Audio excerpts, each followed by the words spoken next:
Okay, so let's dive right in. We're unpacking a whole stack of source material today, covering what really should have been a straightforward job. Yeah, a milk run, basically. Yeah, Transporting precious metals through Arcust. Sounds routine. totally routine, easy money. And that's where the trouble starts, right? The guards got a bit lax. They loosened up. And the sources show that vulnerability was exploited instantly. In a blink, it just explodes into this, well, brutal, coordinated massacre. Middle of the day, high noon. And what's really striking is that contrast the narratives draw.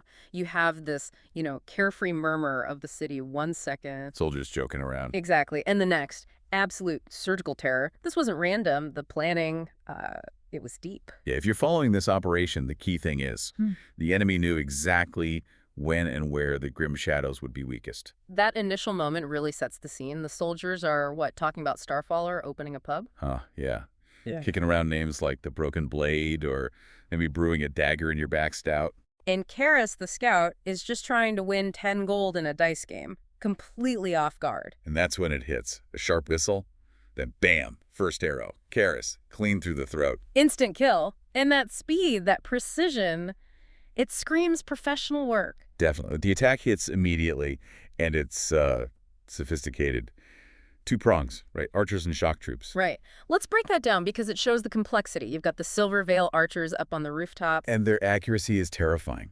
The sergeant, Garen, he takes 3 arrows almost at once. Neck, head, chest. That's not just suppressing fire. That's targeted elimination and execution. And while that's happening, the cultists burst out from the alleys. Pure chaos element. Wrapped in rags, ritual carvings everywhere, chanting to Malzaroth the Unmaker.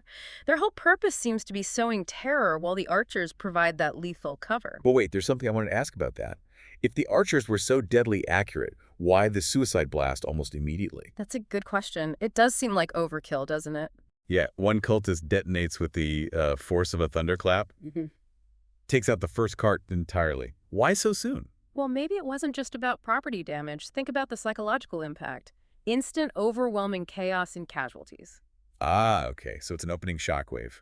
Soften them up psychologically before the main wave hits. Exactly. And once the dust settles, you see the cultists' real job. Yeah. Pure brutality. The sources are grim. Guards getting swarmed, literally ripped apart. Carved up. And that detail about the wagon driver. Dragged out and skinned alive. Ugh, yeah. That's not just winning a fight. That's sending a message. Pure psychological warfare. Designed to break anyone left standing. To demoralize them completely. It's a hallmark of this enemy, sheer terror as a weapon. Starfaller sees this combo veil and cultists, and he immediately knows he's in trouble for another reason, too. Right, the time of day. His shadow powers. But heavily weakened by the bright midday sun, the sources say it takes excessive energy just to form and maintain his shadow weapons. So he's fighting the enemy and his own power limitations from the get-go.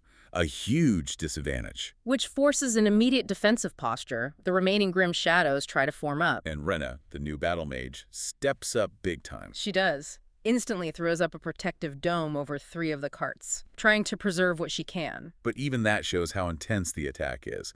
The source notes the barrier was already cracking almost the moment it appeared. Just holding on by a thread. And this is where Starfaller makes a critical move. He uses his Echo Earring to call for backup. And this isn't just like a walkie-talkie, is it? The Echo Earring sounds special. Extremely rare enchanted tech, apparently. It signifies the resources the Grim Shadows have, but also how desperate the situation is. He gives the report, Silver Veil and cultists working together. And the reply from Ratcatcher. It's so cold. Hold the field, Grim Shadow. We're coming. Professional. But it means help isn't instant. They have to survive until then. And the name characters start falling. Jackrin, the big guy, gets pinned and stabbed. And Karis. Somehow he survived the throat wound, fought back, but then takes another arrow. Skull this time. Fatal. They're just being overwhelmed by numbers and the sheer ferocity. Which leads us to the cavalry arriving. The quick reaction team. The Black Ravens. Ah, the turning point. And this raises questions, like you said, about the kind of backup Starfaller can call on.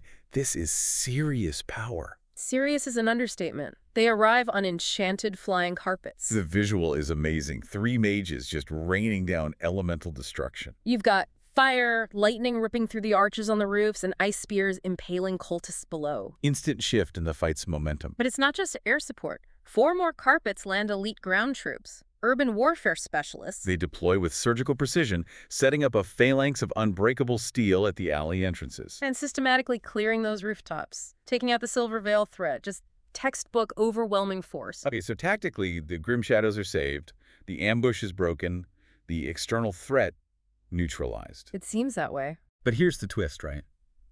This is where the sources pivot hard. All that external success, it was masking the real objective. The danger wasn't just outside, it materialized inside Renna's barrier, just as the Ravens were cleaning up. Right before it shattered, yeah.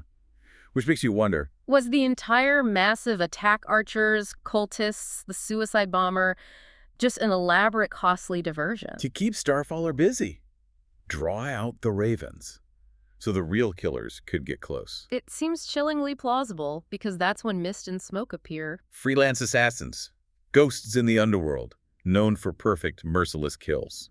And they didn't need the chaos outside to get through Renna's dome. The source says they slipped through as though they had stepped between reality itself. Wow. So they were targeting Starfaller specifically, all along. Their movements are described as unnervingly fluid, enchanted leathers bending light, making them almost invisible. Coordinated tactics, too. One attacks, the other repositions. Classic assassin teamwork. And smoke lands a specific kind of wound, not instantly lethal. Designed to bleed him out slowly, but there's more to it. Poison. Starfaller realizes the blades are coated with a slow-acting paralytic. Oh, that's nasty. Combine the midday sun weakening his shadow powers with a paralytic poison. It's a death sentence, calculated and cruel, and they know it. They even taunt him, don't they? Gloating they were paid extra to take their time. Mm-hmm. Psychological torture on top of everything else. Pure malice. They think they've won. Starfaller feels the poison, his body slowing down. But instead of just fear, he feels rage. But it's described as different. Something older. Ancient. And the amulet on his chest starts burning hot. That artifact, the regulator, the conduit, it's overloaded. Randa gives one last desperate push, right? Blasts smoke backward with raw force. Just a tiny opening, a moment's pause, but it's enough. Because that's when he's just gone. Swallowed by a black void. The transformation begins. And the description of that blackout, it's intense. He's standing in this void wearing a silver crown. Surrounded by corpses.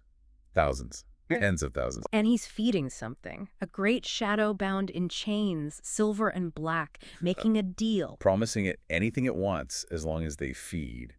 It's a horrifying bargain for survival, isn't it? Trading control for power. Absolutely. And the aftermath shows what that power does. He wakes up later in the Graves healing wing.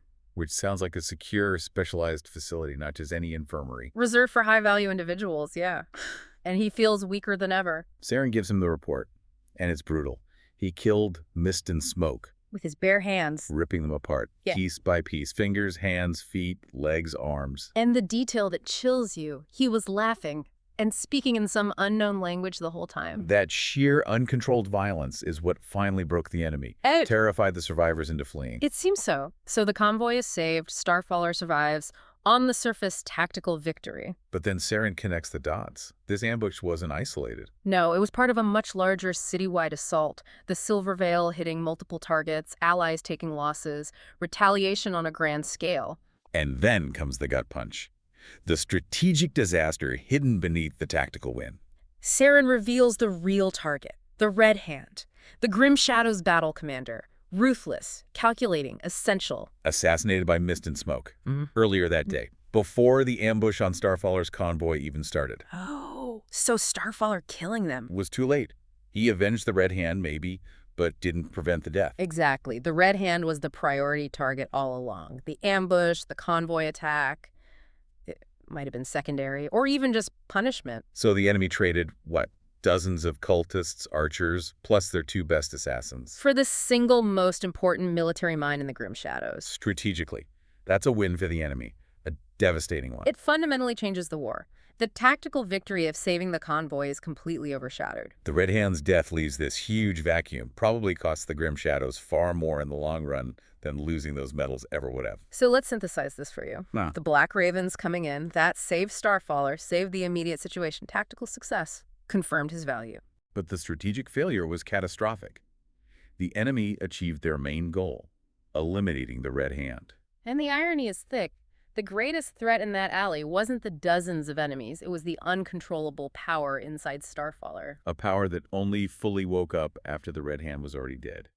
It saved Starfaller, but couldn't save the command structure. So what does this mean going forward? He's clearly this double-edged sword.